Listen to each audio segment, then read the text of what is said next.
Hello everyone, happy January 15th. We are officially halfway through the first month of the year.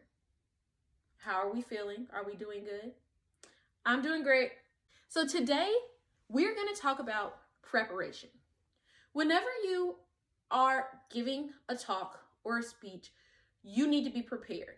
This is the same as preparing for an interview, preparing for school, preparing for a job, preparing for literally anything. The tips differ a little. Today we're going to focus on whenever you're giving a presentation, how you prepare for that. First, you're going to make sure that you know your audience. Who are you speaking to? Who's going to be in the room? Anyone that goes to a college graduation, the commencement speaker is going to know that they are talking to college students graduating with a bachelor, a master's, a PhD in a specific focus, and that these students have been here however many years and worked hard to get this degree, and now they are embarking on a new journey in the world. That is their audience. If it's a high school graduation, these are 18, 19-year-old students, some 17-year-old students that are young. All they've known is high school. They're about to go into college. They have different expectations, different thoughts about the world. And what they believe about the world is what they're going to bring into this next chapter of their life. So the person giving the commencement address, the person talking to these students, need to know this information, because now they need to know how to structure what they're going to say. What's going to keep this audience's attention? Do some research on your audience. What I'm saying to middle schoolers is different than what I'm saying to high schoolers. What I say to high schoolers is different than what I say to college students.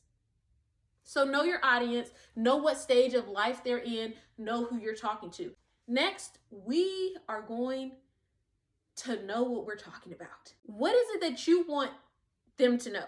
What is it that you want the people to know? If you don't know what you want them to know, then you're just gonna jab, jab, jab, jab, jab, talk, talk, talk, talk, talk, and it's gonna get you nowhere, because now you're talking in circles and nobody knows what you're talking about, and now nobody cares. You bored the audience, they're not listening, they're ready for this to be over so they can go home.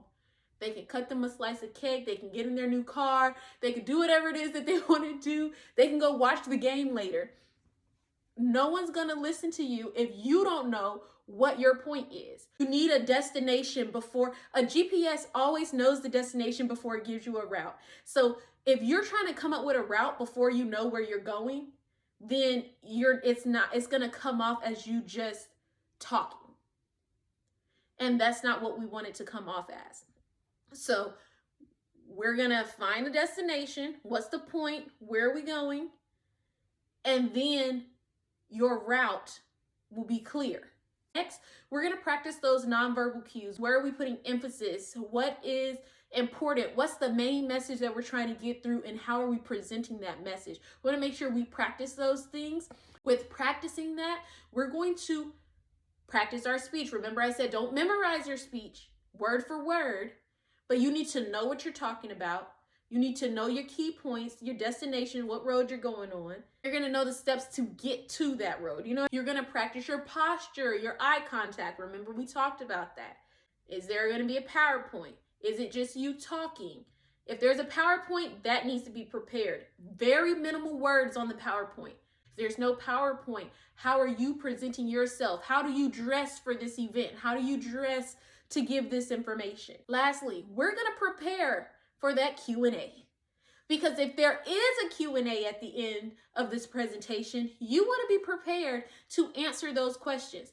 The worst thing, not in the world, but one of the worst things to happen is to be in a room full of people giving a presentation. You get to the end of the presentation, you say, any questions? Hoping in your head they don't have questions, and someone asks you a question that could crumble your whole presentation, and you don't have an answer to them. You don't have an answer for them. Now you're stumbling over your words and everything, all the negative body language, everything, you're slouching, now you're scrambling, you don't know, you're nervous, you're mumbling over your words, and everything that you just presented to them gets knocked down from like, oh, that was a great presentation, to, oh, you really don't know what you're talking about. You can present well, but you don't really know what you're saying. Look up questions. You have to think ahead. Think of questions that anyone may ask. Anything that could possibly go wrong, anything that could possibly go right.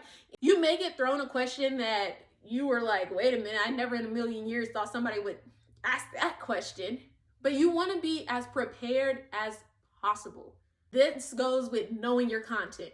One of my favorite classes that I've ever taken was an argument class, because it teaches you that you have to know the opposing side of the argument. Yeah, you're gonna want to know the good side, the upside, and the downside to your point of view, because that's going to help you, especially with answering those Q&A questions. All right, that's all I have for you today. Thank you so much for watching, and I will see you tomorrow for more tips.